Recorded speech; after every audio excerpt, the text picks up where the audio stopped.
Bonjour à tous, bienvenue dans Boulevard de la Seine, notre balade culturelle et gourmande. Le temps des vacances, on vous propose les meilleurs moments de cette émission avec les artistes les plus populaires que nous avons reçus et nos amis chroniqueurs, c'est pour vous.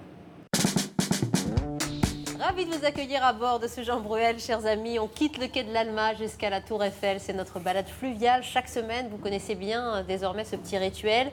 Juste un chiffre quand même qui va vous faire rêver. 2,5 millions de visiteurs sur les bateaux-mouches chaque année, sur la compagnie des bateaux-mouches. Ça en fait de ces bateaux les 4e monuments le plus visités à Paris, derrière la Tour Eiffel. C'est quelque chose. Bonjour Yvan Le Bolloc. Bonjour. Vous qui connaissez bien cette atmosphère et ce support fluvial. Oui, parce que j'habite sur... j'ai la chance d'habiter sur un bateau, mais les bateaux-mouches ne viennent pas jusqu'à chez moi. C'est formidable, donc je ne prends pas 3000 watts dans la gueule, avec toujours la même phrase. Au départ, quand Paris était Lutèce...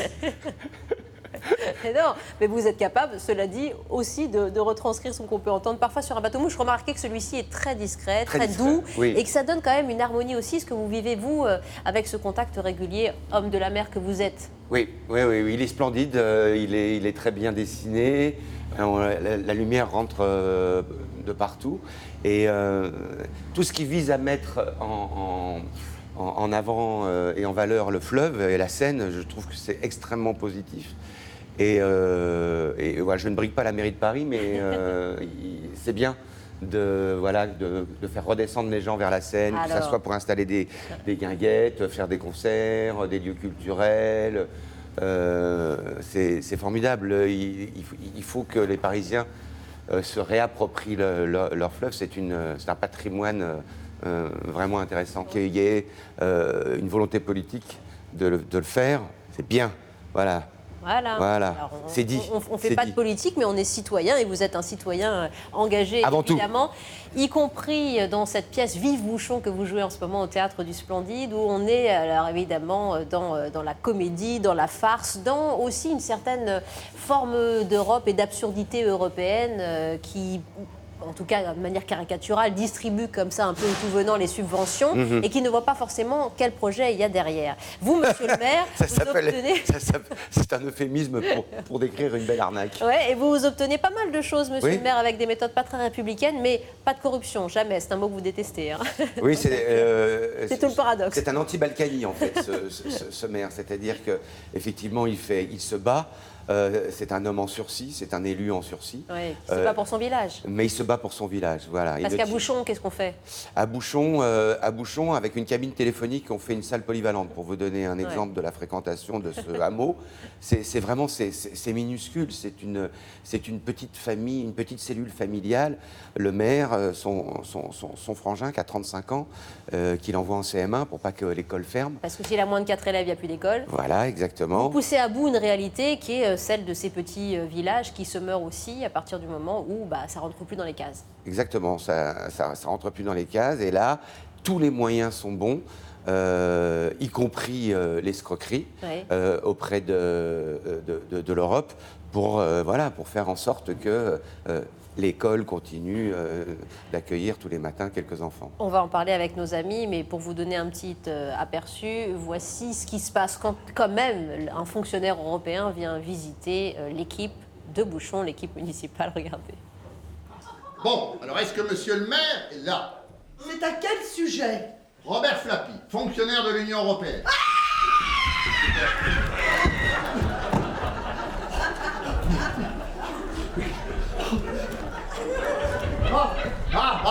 Mon petit, va tout de suite prévenir quelqu'un, une jeune femme vient de sauter par la fenêtre. Ah oui, c'est Odette. Mais vous inquiétez pas, elle a l'habitude, à la moindre émotion, hop, elle saute. Mais c'est très handicapant. Non, elle se retourne comme un chat. Vous allez voir, dans 5 minutes, elle va remonter. Ah bon. Dis-moi mon petit, tu sais où est le maire ? Non.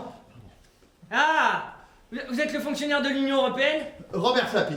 Bonjour mon petit. Oh, monsieur, vous arrivez de Bruxelles ? Non, de Strasbourg. Ah, vous êtes à Strasbourg ? Oui, enfin, mon bureau est à Strasbourg, les réunions à Bruxelles et la cafétéria au Luxembourg. Voilà. Alors on retrouve aussi l'écriture et les traits d'esprit de votre copain Éric Logérias, qui a écrit cette pièce en 2004. Alors, la pièce est mise en scène par Éric.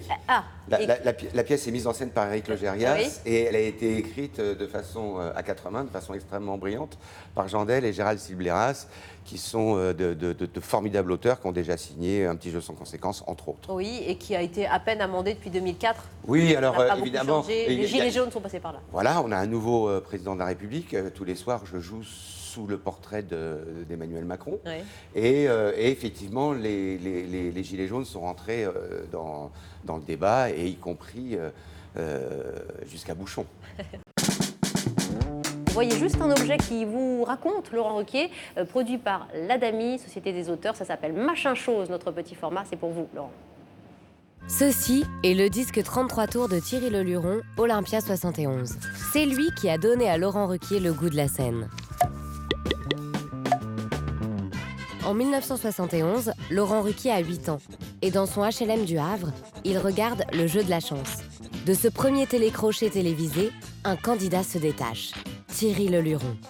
Fasciné, il se procure son disque Olympia 71 et ne le quitte plus. Lors des réunions familiales, le petit Laurent prend alors une nouvelle habitude. Il monte sur une chaise et reproduit tout l'album de Leluron.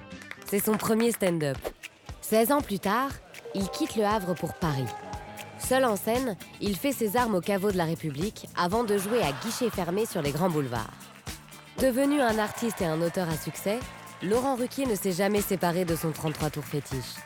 Et en coulisses ou après les spectacles, pour faire rire ses amis, il imite Thierry Leluron. Il est toujours à la maison, ce 33 tours? Oui, j'ai toujours l'album de Leluron et c'est vrai que c'est comme ça à l'école que j'ai commencé à faire rire les copains. En CM1, CM2, je devais être à cette époque-là. Ouais. Justement, comment on imite Thierry Leluron qui imitait En fait, on imite les imitations.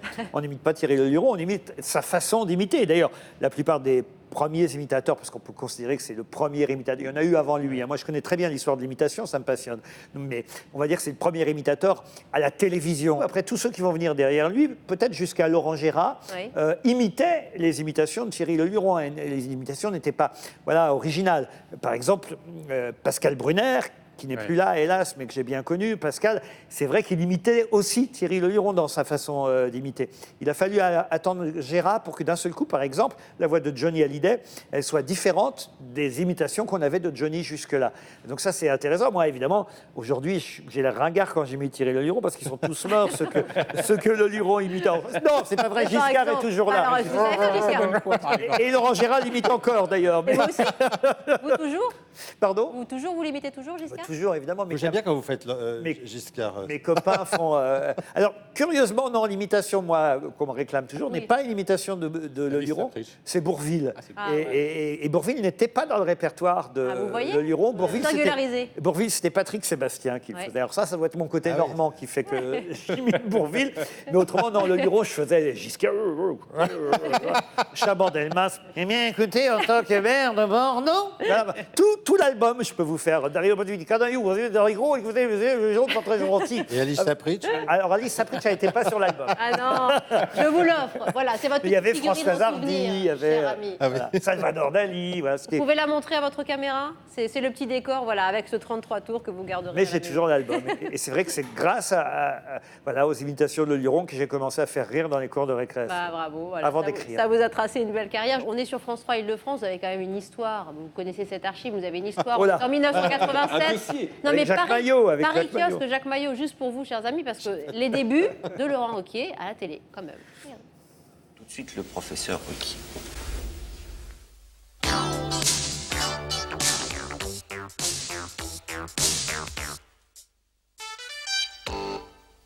La scène se passe dans un hôpital psychiatrique du fin fond de l'Angleterre. Je suis la cousine de la reine d'Angleterre, je suis la cousine de la reine d'Angleterre, crie une malade. Et moi, je suis le petit frère de Napoléon Ier, répond l'infirmier. Allez hop, à la douche, comme tout le monde. Cette histoire est presque vraie si on en croit le scandale révélé par un journal britannique. La famille royale aurait caché pendant 10 ans une cousine de la reine en la faisant passer pour morte. Voilà qui ne fait plus l'ombre d'un doute.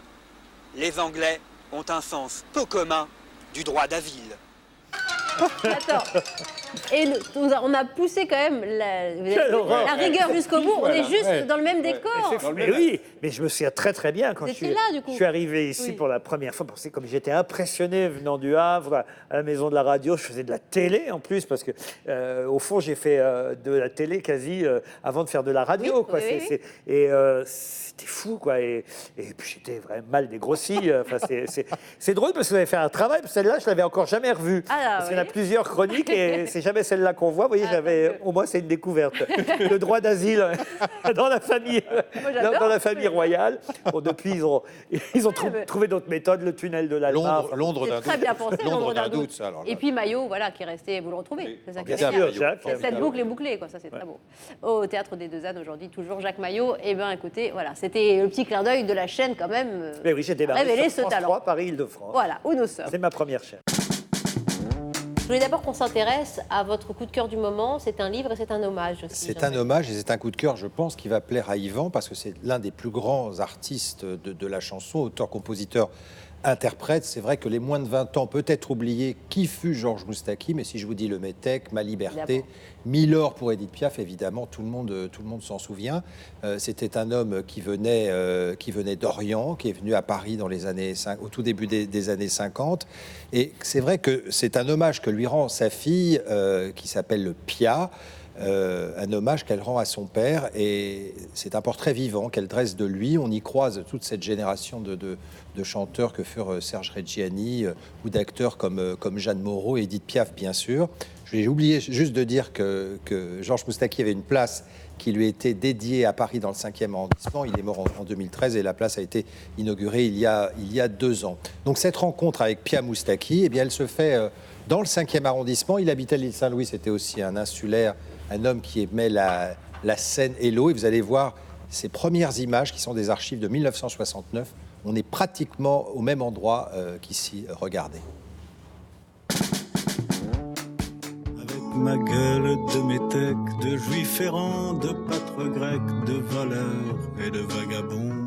Cette chanson, elle a marqué les esprits. C'est l'année 69, donc on est 50e anniversaire de cette chanson. J'ai voulu appeler mon livre Fille de métèque parce que mon père a réhabilité en fait ce mot qui était une insulte.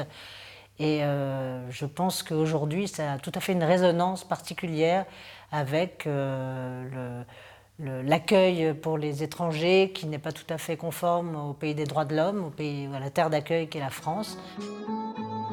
Il est arrivé en France à 17 ans, il a rencontré ma mère qui en avait 22. C'était une époque où on ne s'appartenait pas. Ils se sont mariés en fait pour que mon père ait ses papiers, tout simplement. Et donc, elle a été tolérante quand il a eu surtout l'aventure avec Piaf, parce qu'elle a dit « Je ne suis pas trompée, c'est Édith Piaf ». Donc, elle lui a pardonné tout à fait. Elle est vestale, elle est charnelle,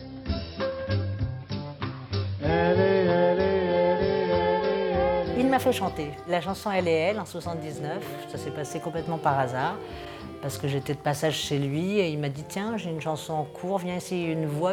Il m'avait entendu sur des chansons brésiliennes, un petit peu comme ça.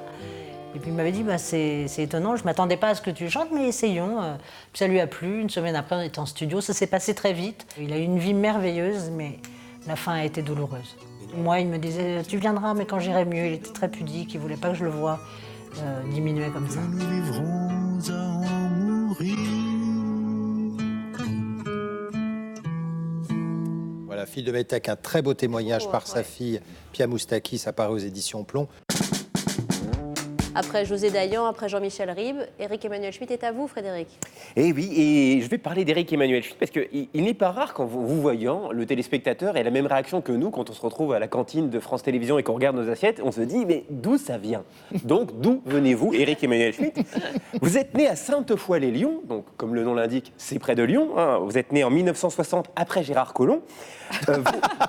Vos parents étaient tous deux profs de sport, ce qui vous a naturellement conduit à devenir écrivain, parce que c'est souvent le cas. on se construit en opposition à ses parents. Regardez-moi, par exemple, mes parents avaient des cheveux.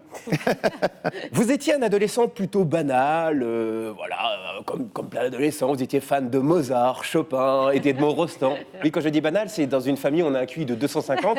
Et moi, j'ai une voisine qui a un fils, elle est convaincue que c'est un génie parce qu'il sait épeler Peppa Pig en rotant. Je lui ai dit, c'est pas exactement le même niveau de précocité.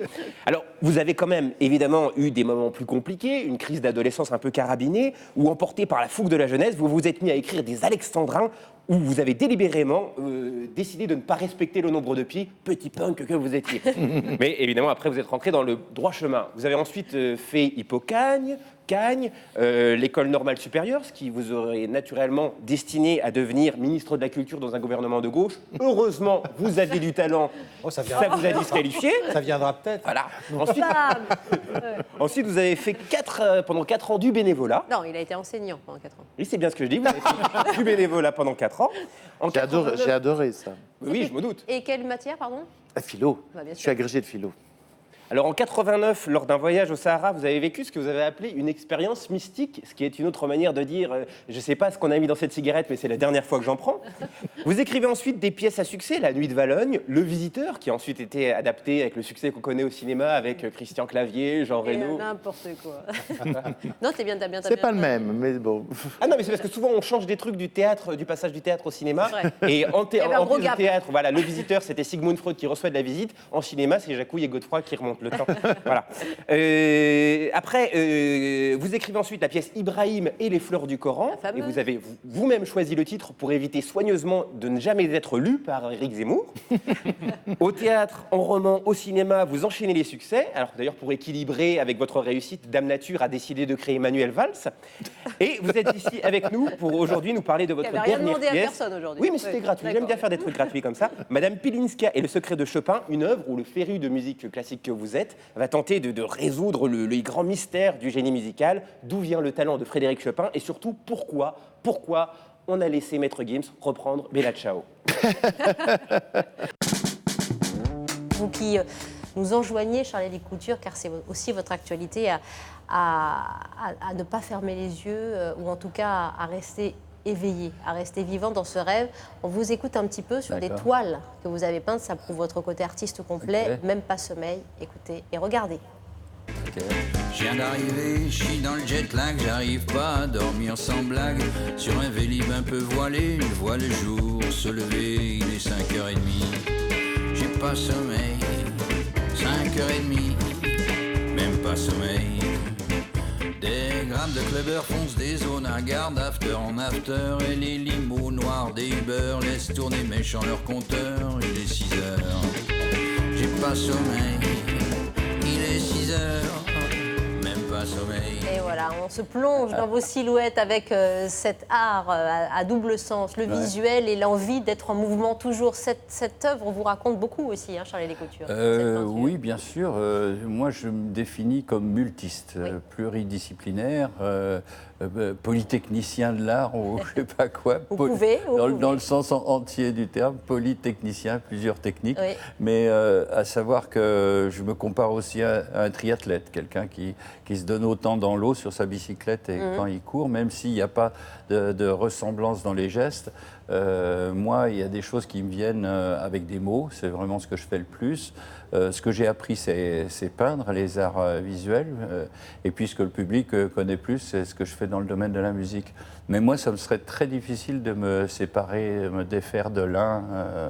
Ce week-end, j'avais une interview avec des gamins et ils me demandaient de choisir. Mais si quand même vous deviez choisir. Et je lui dis, et si toi, on te demandait de choisir une jambe plutôt qu'une autre? Le gars, il me regarde et puis il fait, peut-être la gauche quand même. et le bras, pareil, le bras gauche. Et les yeux, alors? Ah non, pas les yeux. Charles-Élie Couture, Yes. vous êtes avec nous avec aussi ces poèmes inchantables, votre autre actualité. J'aime beaucoup l'idée de poèmes inchantables, vous qui scandez très bien justement ces mots.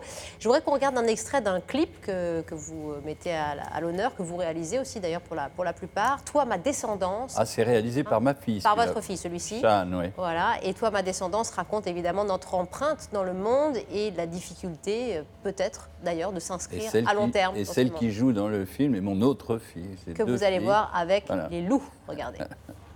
Toi ma descendance, comment survivras-tu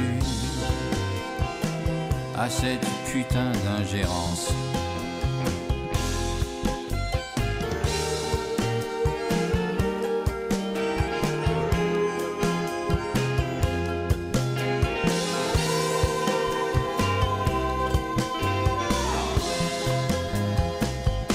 Quand la calotte polaire, la pollution. Donc votre des fille mers. n'a pas peur des loups, Charles-Élie Couture. Non, non, ma fille, quand elle est à l'écran devant une caméra, elle sait se tenir. Ah là là. Il y a toujours une fibre écologiste dans vos chansons, et depuis très longtemps d'ailleurs, bien avant que les politiques de tous bords s'en emparent de cette préoccupation. Oui, mais c'est un peu normal, j'allais dire, encore une fois, être poète, c'est le fait de mettre en forme ce qu'on ressent. Le mot poésie vient du grec poéim, qui veut dire faire agir. C'est pas en fait la poésie exclusivement quelque chose lié à la contemplation. C'est le fait d'accepter qu'on est mu plutôt par son cerveau droit, c'est-à-dire intuitif, que par son cerveau gauche, qui va être celui de la réflexion. Voilà. Mais simplement, il y a des gens qui gardent ça pour eux ou qui le partagent d'une certaine manière. Moi, en tant qu'artiste, je le transforme soit en dessin, soit avec des mots, soit et ces poèmes, ces choses que j'écris, vraiment, c'est ce que je fais le plus. Aujourd'hui, j'ai déjà écrit au moins pendant 3 heures ce matin. C'est un moyen pour moi de me remettre les idées en place. C'est comme une gymnastique, quoi, si tu veux. Et alors, des fois, ça n'a pas pour finalité d'être chanté. C'est-à-dire, c'est ça. mais ça existe pour ce que c'est. Et voilà, c'est un florilège de ces textes-là qui est réuni dans ce livre, La mécanique du ciel. Ça sent le caoutchouc, la chaleur est partout. Dans le ciel, 3 Canadaires filent vers un incendie. Où qu'on soit sur la terre, plus un souffle d'air. Dans ces airs caniculaires. Caniculaire et parfois irrespirable, voilà, où tous vos talents sont mêlés, aussi dans la réalisation des clips. Moi, j'aime bien ce côté fabrique de tout. C'est ça. Charles-Élie. Disons qu'il y a, encore une fois, être artiste, ça ne te donne pas une capacité supérieure à rien du tout. L'art n'est jamais qu'une proposition, mais à la différence des gens qui ressentent les choses et qui le gardent pour eux, nous, on a comme la nécessité de vouloir le transmettre, de le mettre en forme. Ouais. Voilà. Pas très loin, à l'ombre du palais de Tokyo, rue de la Manutention, D'accord. il y a un restaurant qui s'appelle Les Marches, qui appartient à la famille Dumont. Et c'est un vrai routier avec le petit logo routier, avec des nappes à carreaux, des plats du terroir français, comme on aime. On peut même s'y garer son camion, parce que c'est la condition nécessaire pour avoir l'appellation routier. Là, il y a une petite place, font 38 tonnes. Vous allez voir, c'est vraiment un endroit charmant. Dans le 16e, donc. Dans le 16e, oui. Ah, voilà.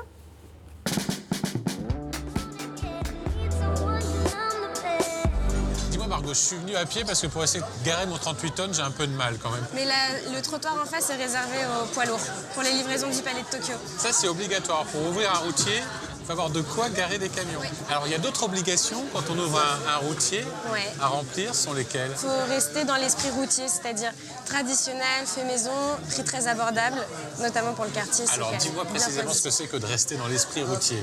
Traditionnel, c'est quoi, par exemple? Qu'est-ce qu'on a à la carte? Nous, on a les œufs mayonnaise, le pâté en croûte, les quenelles de brochet, rognons. Tous ces plats un peu de grand-mère qu'on ne retrouve plus forcément partout, c'est de la cuisine très régionaliste en fait. C'était pas un routier avant, c'est mon père et mon oncle qui sont associés ici. Quand ils étaient jeunes et qu'ils allaient dans le sud de la France avec leur maman, ils s'arrêtaient dans des routiers. Et en fait, ils ont eu un gros coup de cœur pour ce restaurant depuis très longtemps. Et quand ils ont pu le racheter, ils se sont dit que la meilleure façon de représenter la cuisine qu'eux aiment, c'est de refaire cette carte des routiers qu'on trouvait dans les années 40-50.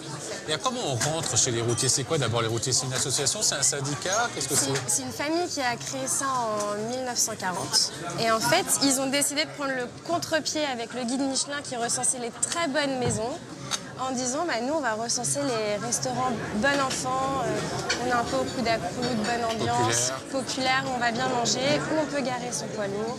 J'aime bien me dire qu'on reçoit des clients, ils vont venir déjeuner ou dîner, ils seront dans une bonne ambiance, il y a du monde, c'est chaleureux, les équipes on s'entend très bien aussi, tout le monde est un peu jovial. Et ils vont venir dîner, ils vont trouver que c'est bon.